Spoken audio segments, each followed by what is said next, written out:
The fighting of World War I lasted between 1914 and 1918, killing 2 million German troops and wounding another 4 million. 55% of German troops became casualties. To make problems worse, Germany's debts trebled to 150 billion marks, because the war was so expensive. Now add to this British Navy ships blocking German ports and preventing German ships from delivering food, causing over 750,000 Germans to die of food shortages in World War I. You have a country in dire need of help. You see, Germany lost much support of its people, even before it was defeated on the battlefield. November 1918, the abdication of the Kaiser. On the 9th of November 1918, the Kaiser, the German Emperor, is in the army headquarters in the town of Spa, 700 kilometres away from Berlin. His government has lost control of the country. In some towns, workers and soldiers have set up unofficial councils to replace the Kaiser's old ones. There are strikers and rioters. It's not going well. He receives message from his ministers that the only way to restore order in Germany is for him to abdicate. Of course he refuses. Why would he want to do that? Then General Wilhelm Groener, the German army's second in command, tells him the bad news. He's lost support of the German army. He has to go.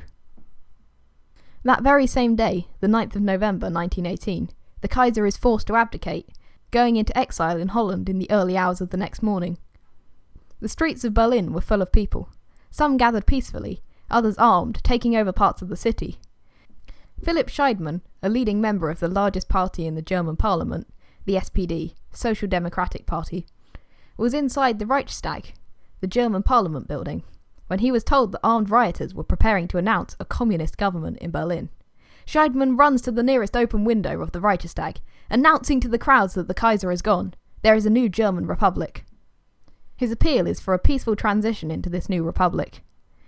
The SPD had to work quickly to establish a new republic. On the 9th of November, that very same day, the Kaiser's Chancellor, Max von Baden, handed over his office to Friedrich Ebert, leader of the SPD.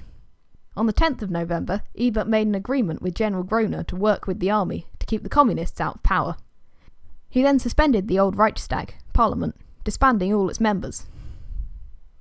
Instead, Ebert named 6 moderate politicians, meaning they were not extreme left or right wing, to form the Council of the People's Representatives.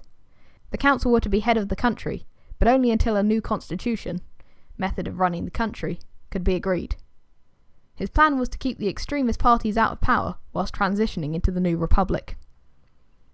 Finally, on the 11th of November 1918, Ebert's representative, Matthias Erzberger, signed the Armistice, a formal agreement between the Allies and Germany to end World War I. The German Revolution had begun. November 1918, the abdication of the Kaiser.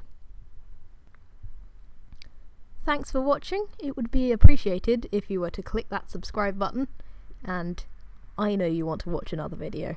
I know you do. You know you do too. Go on.